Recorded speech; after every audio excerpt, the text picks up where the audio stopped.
Elikkä minun tatuointitarinani osa 1. Elikkä ensimmäinen tatuointi, minkä on ikinä ottanut. Jotain taustamusiikkia. Laita jotain semmoista hyvää pilailua. Niin, minulle tärkeitä asioita symboloida nämä merkkejä. Kiinalaisia merkkejä on kyseessä.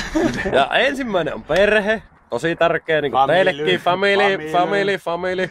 Myös ulkomailla. Kyllä, mutta sitten tulee vähintään yhtä tärkeä kuin se perhe, niin on ystävät. And then, must Eli important is my friends. Kaikki kyöstit vittu, Varkauden kaikki kyöstit. Totta kai, kansainvälisiksi heti. Ja viimeinen, And last. viimeinen on voima. No se tulee kahta asiaa, että minä olen totta kai voimakas. Se on selvä. Ja sitten myös sitä, että... And also that. Ja myös sitä, että perhe ja ystävät, niin on se voima. Elikkä No siihen pitää perheestä ja ystävistä. Plusmerkki tuohon ja ystävämerkki tuohon. Kyllä vittu! Siinä taas tuli uusi idea.